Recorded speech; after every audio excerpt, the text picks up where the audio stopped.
Pests have been bugging you, and does they bug all others. According to the RHS, Britain's top 3 pests are vine weevil, the harlequin ladybird, that's the new one, and in first place, you guessed, slugs and snails.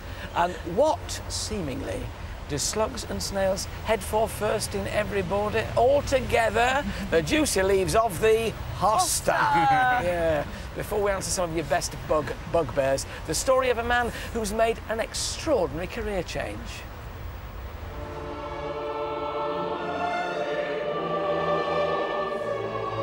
If somebody had told me when I was busy funeral directing that I would be owning a hosta business in Devon, I would have thought they were probably completely insane.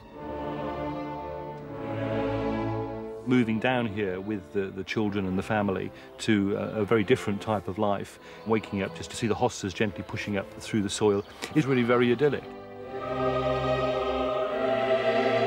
Life's very short, so it's important to grab those moments while you can.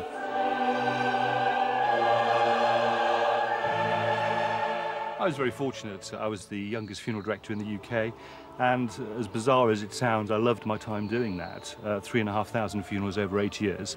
It was a bit of a standing joke with my peers that being very young, 17/18, and very involved in funerals, they were always carting young ladies' bodies upstairs while I was carting old ladies' bodies downstairs. But I loved running funerals on a day-to-day basis, and I still get a pang every time I see a hearse go past now.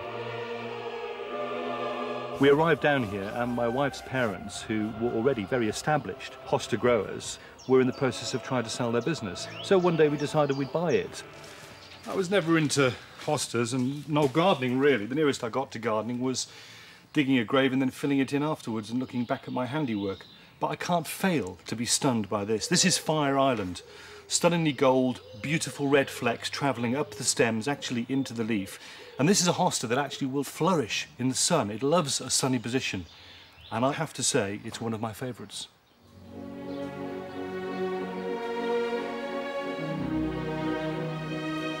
The one thing I tell people about hostas and why they should love them is their versatility.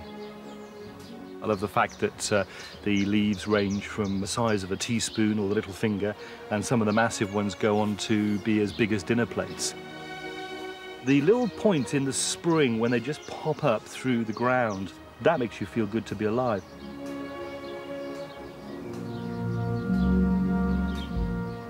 Hostas are great, but one of the problems that people do complain about is a bit of slug damage.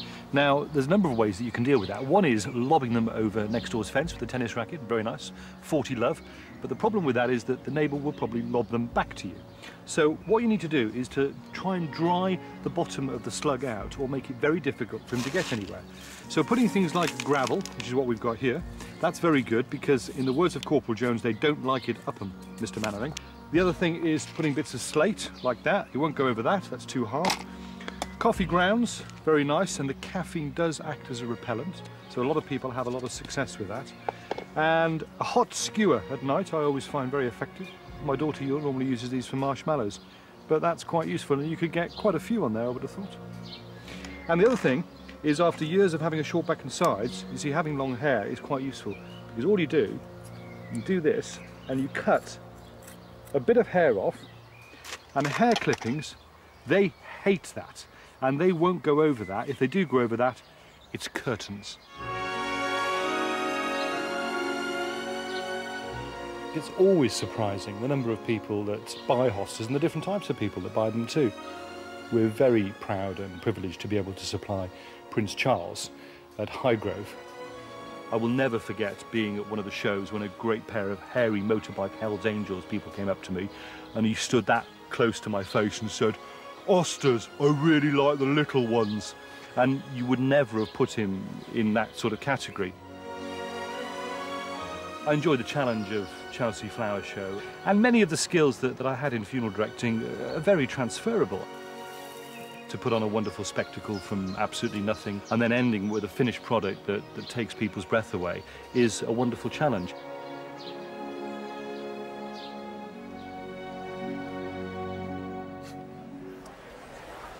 Tim, not only have you risen to the challenge, you've won a gold medal, and it's been surrounded all week with admirers, your stand. What's the most popular question you get asked, apart from slugs? Probably about whether people can put hostas in pots, and they can, and they grow successfully very, very well indeed. So we're happy to answer that. But we're happy to have any sort of question from people. The moment to worry is when people don't start asking you questions and don't start coming to your display. Well, here's my question. What's that beauty over there, the really tall one with the cream-edged leaves? That's Liberty. It's a bit new, it's different, and it comes up very, very early on, which is a stunning spectacle. It's got a lovely cream edge to it, and also it's a bit of a thicker leaf, so that helps with slug protection, and the stalks are very tall. So that's a little bit safer, unless you get the Russian pole vaulting slugs or the Polish trampolining slugs. I have to tell Joe Swift about the Polish trampolining slug. Thank you very much indeed. Polish trampolining slugs, that's what you've got to beware of. I'm serious. Really? There's another. Oh, yeah. But if you're just looking for normal slugs, Valerie Andrews from Wokingham has got another solution for slugs in pots. This is a good one. Just a humble strip of Velcro around the pot. Does she say which side, the hook or the eye? Which bit? Oh, I knew you were going to make it tricky. It's only half a turn. Hooks, I think. Hooks. The hook side, OK. Well, we're sorry to hear that John Burroughs' camellia was badly affected with a black sooty deposit, also affecting adjacent holly and magnolia trees. Black sooty deposits. Yeah, it's the first sign of aphids coming in. Sooty mould growing on the honeydews. Ladybirds is the best organic solution. In winter, because we've had questions about what do you do with ladybirds in winter, you can have a little house like this and they go into these holes.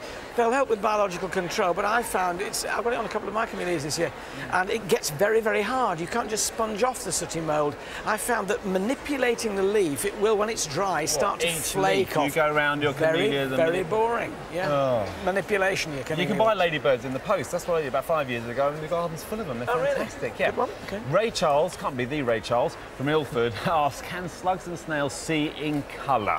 Don't be ridiculous. I've never heard such drivel.